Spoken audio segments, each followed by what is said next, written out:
Hello Raspy Riders! Today we are going to be taking a look at the Jansno X70. This is a dual battery full suspension moped style e-bike. And in this video we are going to be going over the specs, taking it for a test ride, and we just got to find out if it's any good. The current listing price for this bike is $1,099. If I have any discount codes, it will be in the description. And if you guys are interested in the bike, please check out that link in the description as well. But before we go any further, we got to jump to the unboxing.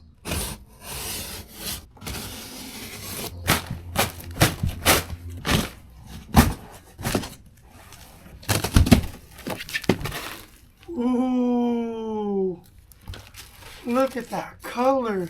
This bike wants to tip over. Let me pull out this box of goodies. Look at this thing.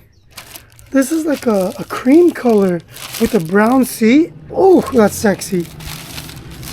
And the brown sidewalls. Oh my gosh. This is going to be a good looking bike. I do wish that they added some more foam to protect some of this frame right here, because anything that would stab through the box could have scraped up the frame. Thankfully, I don't see anything. Let's see what's inside our box of goodies.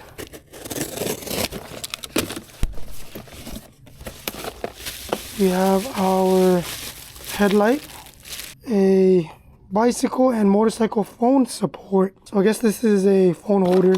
This is a cable lock that I probably will not use. We got some pedals, a hand pump, which you guys already know. I'm never going to use this. It'll take forever, and it would be a workout using this thing. Ooh, we got turn signals. That is nice. These are some tools. These are the mounts for the headlight, multi-tool, the other side of the mount. And what are these? These two chargers. I know that we have dual batteries. They're going to give us two chargers. That's going to be nice. So this will charge up our battery up to 54.6 volts, and it is a 2 amp charger. Is the other one the exact same? Yep, they're identical chargers. So I'm fairly certain we can use both chargers at the same time, and because both our batteries equal up to 34 amp hours, if we divide that by 4 amps, which is 2 amps from one charger and 2 amps from the other, so we divide that by 4 amps, it'll take us about 8.5 hours to charge from 0 to full. Can see keys right here. We want to get to these right here so that we can unlock the batteries and charge them up. Oh wow, I'm not sure if the camera can pick this up, but there's kind of there's a little sparkle in the paint. It's pretty cool. All right, 2 sets of keys. There it is. Looks like this top battery is going to be a 20 amp hour battery pack with LG cells. It says LG technology, so I'm going to assume that's LG cells. And this battery pack here says 14 amp hours. It also says LG technology. Alright guys, I'm gonna get these batteries charging and start working on this build. It looks like there's a few things we gotta do. We gotta put on the pedals, the handlebar, the front wheel, and the headlight. So I'll catch you guys back at the review. Welcome back people. Let's quickly dive into the specs so we can take this thing on a test ride. Alright, like always, let's start down low. For our rotors, we are going to have 160mm rotors front and rear paired with cable brakes. I'm going to have to test out the brakes later, but usually when a bike can go over 30 miles per hour, which I think it can, cable brakes and 160mm rotors doesn't seem that amazing to me, but you can never really tell until we do our brake test. But we're going to find out, guys. We're going to find out. We have some cool looking tires with this brownish tan sidewall. It matches the bike very nicely. And they are going to be 20 by 4 inch knobby tread fat tires. Above that we got plastic fenders, and that's going to be attached to our suspension forks. These are not adjustable, but they should help us absorb some bumps. Looks like we're getting about 1 inch of travel. Attached to our forks, we got a nice round headlight and front turning signals. Usually at around this price point of $1,000, you usually don't see front turn signals, so that is nice that we have them. This is what the headlight looks like in my garage without any lights on. It looks pretty good.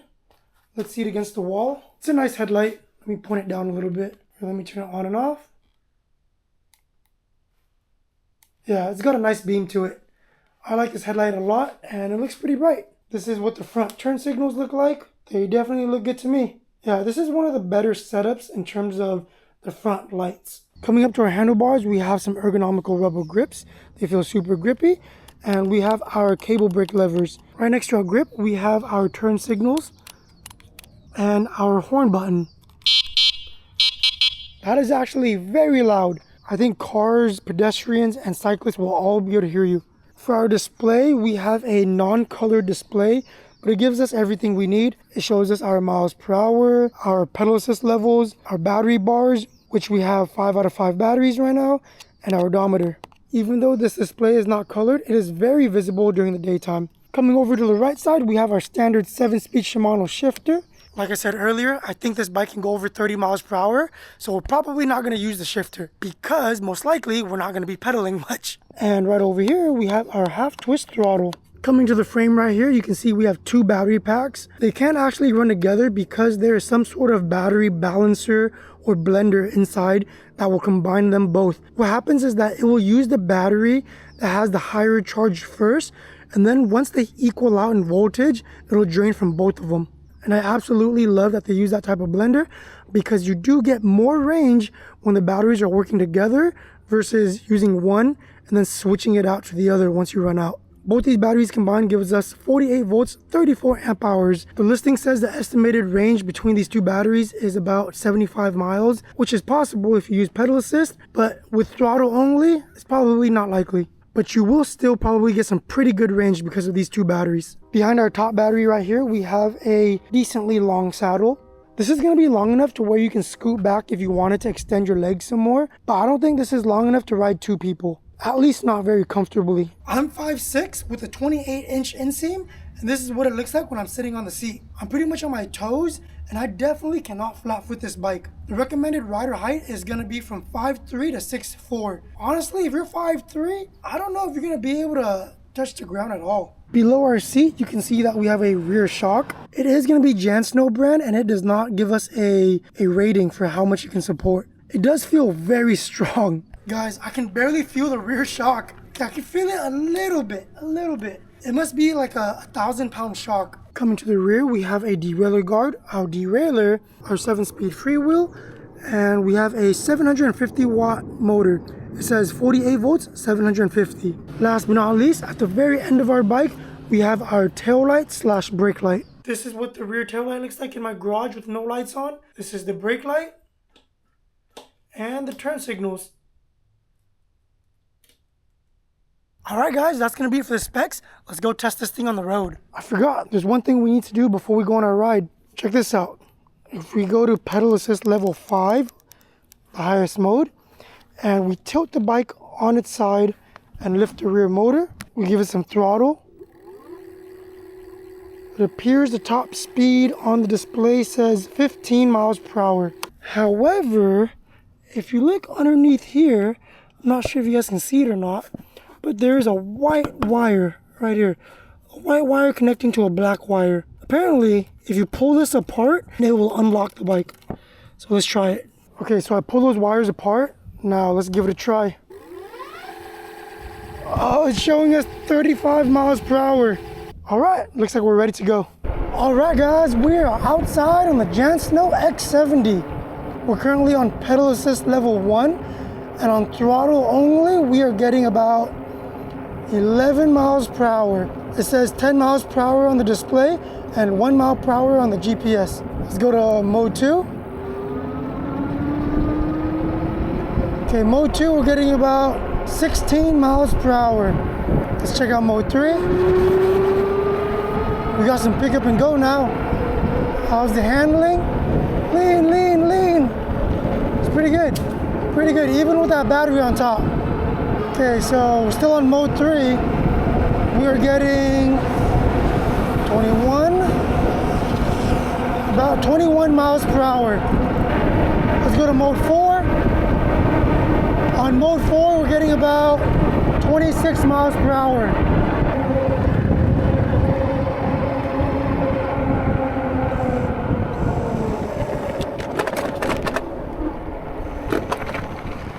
We'll test out mode 5 later after we take some pictures and do our suspension test. Okay, we are on selfie mode. Let's go back down to pedal assist level 2.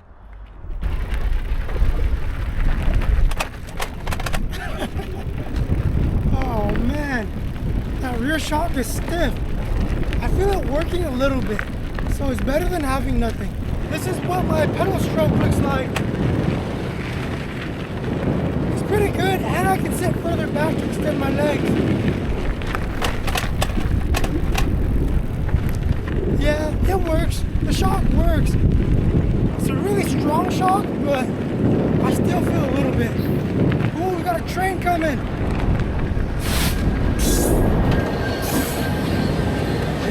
That is super cool. Okay, we got a big bump coming. Oh. So this bike seems pretty capable if you want to go off-road with it. Fat tires and the knobby tread helps a lot. And the fact that it is full suspension, I'll give it some points there. It works pretty well. Let's go over some more bumps. Oh, got a big one coming. Oh, gotta love fat tires. They're very forgiving on trails like these. Oh, big bumps, big bumps.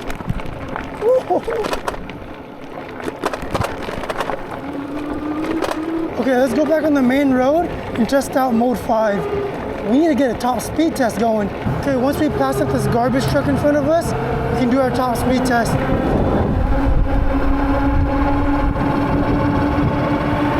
Okay, here we go. It's 25 miles per hour, 28. Come on, keep climbing.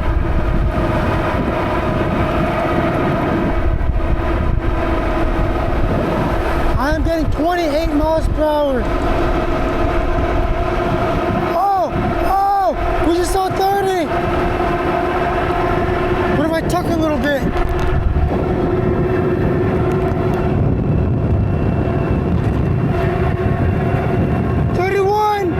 We see 31.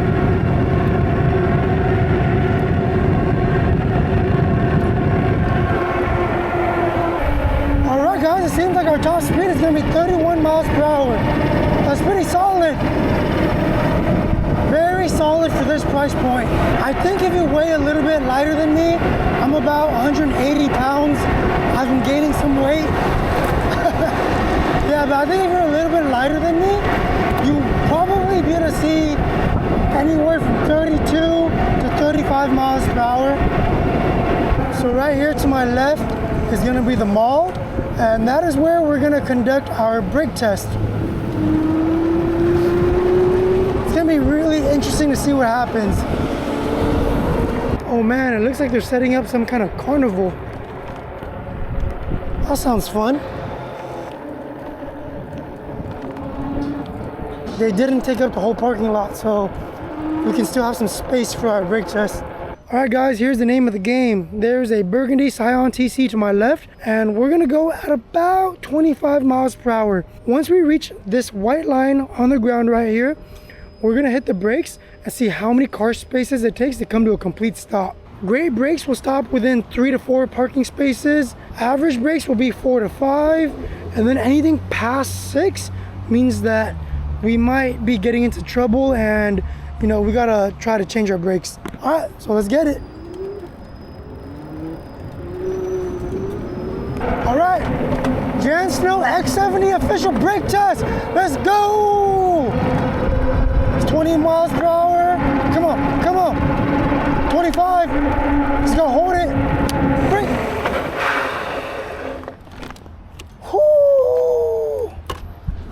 Okay, let's see what we got. 1, 2, 3, 4, and touching the line, barely touching the line going into the 5th. So what this tells me is that the cable brakes are adequate. They're not gonna be amazing. They're not gonna be the worst. They work. Man, look at our tires. The dirt at the railroad tracks definitely put some dust on them. Ooh, got my blinkers on. All right, guys, we're gonna go head to the park, test out the suspension a little bit more, do a slope climb, and maybe riding around on the grass will clean off our tires. Hey, so far I will say that this is a pretty comfortable ride. The handlebars are decently tall compared to other cafe racer style bikes. They're not super tall, but they're taller because we do have some spacers right here on the stem tube. The diagonal slope of the bars make it really comfortable for your hands. We got a good stretch of road in front of us. Let's do another speed test. This is 28, 29.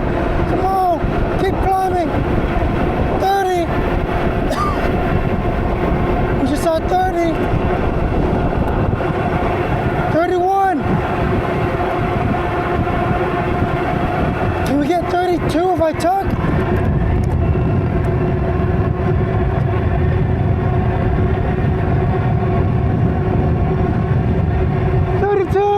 We saw 32.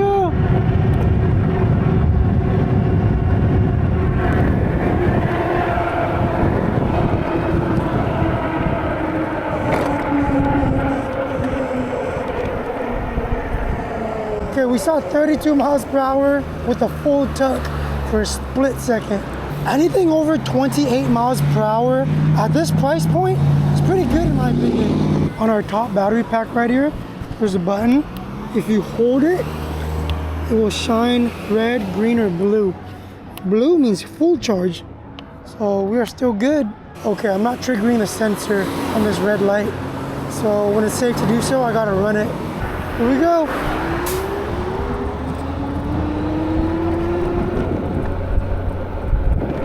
All right, let's test out the suspension again. We got a lot of roots coming from these trees. Oh, dang. That was something I would never do on a bike with skinny tires. All right, guys.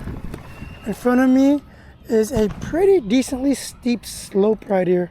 I'm gonna try to go up the slope without a running start first and see if we can make it up. Okay, 3, 2, 1.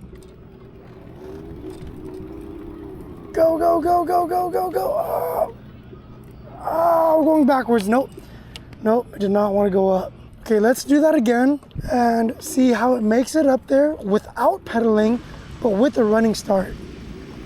Okay, 3, 2, 1.